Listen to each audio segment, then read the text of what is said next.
Welcome to wait news.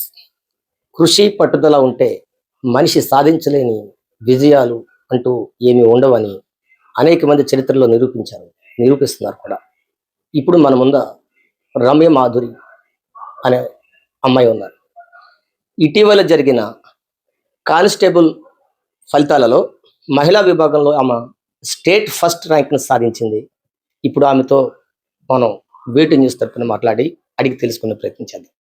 Constable జాబ్ని మీరు ఎందుకు ఎంచుకున్నారు?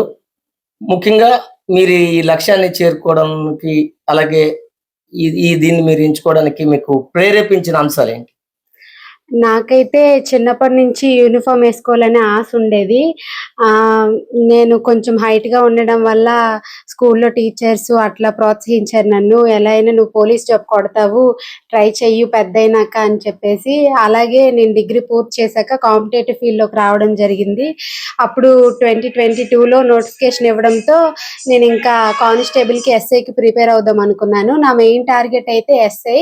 కానీ ఎస్ఐ మెరిట్‌లో మిస్ అవ్వడం వల్ల నేను ఇంకా అది వదిలేసి కానిస్టేబుల్ చూస్ చేసుకోవాల్సి వచ్చింది.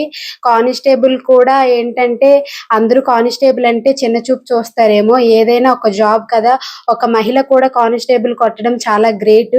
ఇప్పుడున్న కాంపిటీషన్ లో అయితే జాబ్ రావడం చాలా కష్టం. అందులో స్టేట్ ర్యాంక్ వచ్చినందుకైతే నేను ఇంకా చాలా హ్యాపీగా ఫీల్ అవుతున్నాను. కాంపిటేటివ్ ఎగ్జామ్స్ కి ప్రిపేర్ అవుతున్నారని చెప్పారు. సో మీరు ఈ ప్రిపరేషన్ లో మీరు ఎదుర్కొన్న సవాళ్ళు ఏంటి? నేను 2022లో విజయనగరం వచ్చానండి. అప్పటి నుంచి ఇంకా స్టిల్ నౌ ఇప్పటి వరకు నేను రూమ్ లోనే ఉంటూ ప్రిపేర్ అయ్యాను. ఈ ఈ ఈ ప్రిపరేషన్ లో నేను చాలా ఇబ్బందులు ఎదుర్కొన్నాను. రూమ్ లో ఉంటూ చదువుకోవడం అంటే చాలా కష్టం అవుతుంది. మనకి వండి పెట్టడం చేసే వాళ్ళు ఎవరు ఉండరు. అన్ని పనులు మనకు మనమే చేసుకోవాలి. అవన్నీ ఓవర్కమ్ చేస్తూ కూడా నేను చాలా కష్టపడి చదువుకొని ఈ స్టేజ్కి వచ్చాను. నాకు రూమ్ లో సపోర్ట్ చేశారు. ఇంకా నా ఫ్రెండ్స్, రూమ్మేట్స్ చాలా సపోర్ట్ చేశారు. ఇప్పుడు ఇంత సపోర్ట్ రావడానికి వన్ ఆఫ్ ద రీజన్ కూడా వాళ్ళు అవుతారు. మనం ఎంత చదివినా రూమ్ లో వాళ్ళు ఫ్రెండ్స్ సపోర్ట్ లేకపోతే ఎవరు ముందుకు వెళ్ళలేరు. ఆ విషయంలో అయితే నేను చాలా హ్యాపీ. ప్రిపరేషన్ కేటాయించేవారు, అలాగే మీ ప్రిపరేషన్ తాలూకా విధానం చెప్తారా? నేను రోజుకి ఒక నియర్లీ 7 to 8 అవర్స్ అట్లా చదువుకునేదాన్ని. నాకు నా ప్రిపరేషన్ స్ట్రాటజీ అంటూ నాకు ఉండేది. నేను మార్నింగ్ ఇంత టైం చదవాలి, ఆఫ్టర్నూన్ ఇంత టైం చదవాలి, నైట్ ఇంత టైం చదవాలి అని కేటాయించుకునేదాన్ని. ఒక రోజు ఒక సబ్జెక్ట్ లేదా ఒక టాపిక్ తీసుకుంటే అది కంప్లీట్ అయినాకే నేను తినడం అది మొదలు పెట్టేదాన్ని. అది అయిన తర్వాతే పడుకునేదాన్ని. ఒకవేళ అది ఏవైనా రీజన్స్ వల్ల అవ్వకపోయింటే నెక్స్ట్ డే మార్నింగే లేచి కంప్లీట్ చేసేసేదాన్ని. అలా కంటిన్యూ చేశాను. ఈ ప్రిపరేషన్ లోనే నాకు సండే టెస్ట్లు, అలాగే ఇంకా నేను ఈ ఎగ్జామ్ కాకుండా మిగతా ఎగ్జామ్స్ కూడా రాశాను. ఎగ్జామ్స్ రాస్తున్న బిట్స్ లో కూడా నాకు తెలియని పాయింట్స్ ఏవైనా ఉంటే నేను నా బుక్ లో యాడ్ చేసుకునేదాన్ని.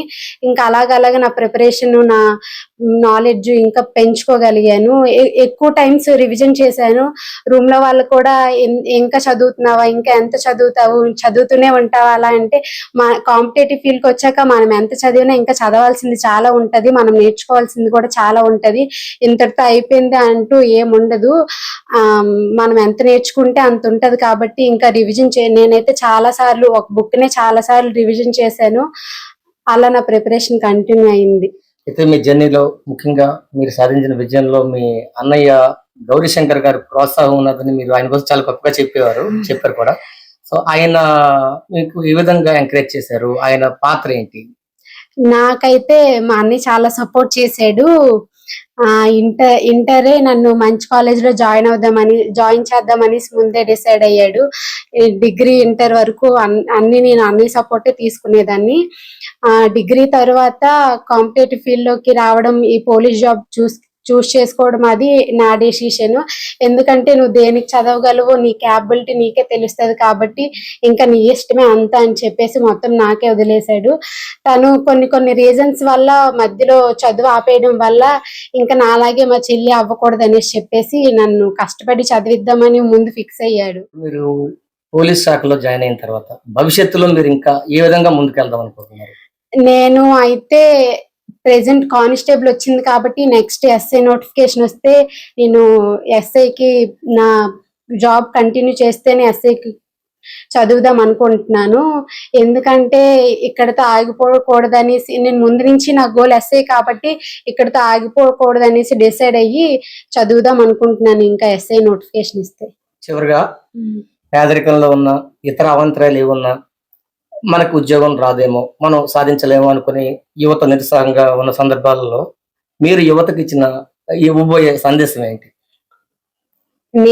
నేనేంటంటే మనం పేదరికంలో ఉన్నాము, మన వల్ల కాదేమో, ఇవేవి ఆలోచనలు పెట్టుకోకండి. ఎందుకంటే నేను కూడా ఆ స్టేజ్ నుంచి వచ్చిన దాన్నే. నాకైతే చాలా మంది మా అన్నయ్య నన్ను చదివిస్తానంటే ఆడపిల్లకి ఎందుకు చదువులు, ఆడపిల్లని చదివించడం అంత అవసరమా అని చాలా మంది అనేవారు ఊర్లో కూడా.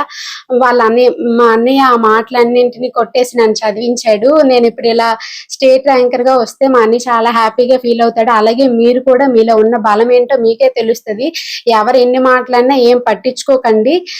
మీ స్ట్రెంగ్త్ ఏంటో మీకు తెలుసు కాబట్టి మీరు మంచిగా మీరు ఏం అవ్వాలనుకుంటున్నారో దానికి ప్రయత్నించండి. ఎందుకంటే ఒకటే దారి ఉండదు మనకి. మనం పేదరికంలో ఉన్నాం కదా, మనకి సోర్సెస్ ఏం ఉండవు, అట్లాంటిది ఏం ఉండదు. యూట్యూబ్ లో చాలా ఫ్రీ కంటెంట్ పెడతారు. అలాగే ఏదైనా ఎవరినైనా మీరు సజెషన్స్ తీసుకుంటే వాళ్ళ ద్వారా కూడా మీకు చాలా సపోర్ట్ కూడా వస్తది. నాకు మా అన్నయ్య, మా ఫ్యామిలీ మెంబర్స్, మా కజిన్ బ్రదర్స్ ఎలాగైతే సపోర్ట్ చేశారో మీకు కూడా సపోర్ట్ చేసే వాళ్ళు అలాగే చాలా మంది ఉంటారు. వాళ్ళందరి సపోర్ట్ తోని మీరు ముందుకెళ్ళి మీ ప్రయత్నాన్ని ఆపకుండా సక్సెస్ అవ్వండి. నాకు ఇంతటి విజయం రావడానికి నాకు చాలా కష్టపడి చదివించిన అమ్మకి, అన్నయ్యకి, అలాగే నా ఫ్రెండ్స్ కి, ఫ్యామిలీ మెంబర్స్ కి అందరికీ చాలా ధన్యవాదాలు. సో ఇప్పుడు ఆమెతో మాట్లాడాం. పేదరికం అన్నది ఒక సాకు మాత్రమే. మనకు అవకాశాలు లేవు, రావు అనుకోవడం అన్నది లేదు. ఖచ్చితంగా మనం సాధించాలి, గోల్ని సాధించాలి అనే ఒక తపన ఉంటే ఖచ్చితంగా విజయం సాధించగలమని, అదేవిధంగా ఈ రోజుల్లో ప్రిపేర్ అవ్వడానికి అనేక మార్గాలు ఉన్నాయి. యూట్యూబ్, సోషల్ మీడియా వీటన్నిటిని కూడా మనం ఉపయోగించుకొని వీలంత ఎక్కువ శ్రమపడి కష్టపడి మన గోల్ని రీచ్ అవ్వడం మీద కాన్సన్ట్రేషన్ చేస్తే ఖచ్చితంగా విజయాన్ని సాధించవచ్చని ఈమె మనకు చెప్పిన సందర్భం. ఖచ్చితంగా తల్లిదండ్రుల సపోర్ట్ కూడా ఉండాలి, బంధుమిత్రుల సపోర్ట్ ఉండాలి. ఈమె విషయంలో వాళ్ళ తల్లిగారు జయమ్మ గారు, అదేవిధంగా వాళ్ళ అన్నయ్య గౌరీ శంకరు, నెక్స్ట్ చుట్టుపక్కల రిలేటివ్స్ వీళ్ళంతా ఆమెను ఎంతో ప్రోత్సహించి ముందుకు నడిపించారు. కాబట్టి ఈమె ఇక్కడితో సంతృప్తి చెందకుండా ఎస్ఐ పోస్ట్ను కూడా నెక్స్ట్ రీచ్ అయ్యే విధంగా టార్గెట్ పెట్టుకున్నది ఆమె ఇప్పుడే. కాబట్టి ఆమె ఇంకా భవిష్యత్తులో మంచి మార్గంలో ఉన్నత స్థానాన్ని అధిరోహించాలని కోరుకుందాం. ఓవర్ టు వీటి న్యూస్.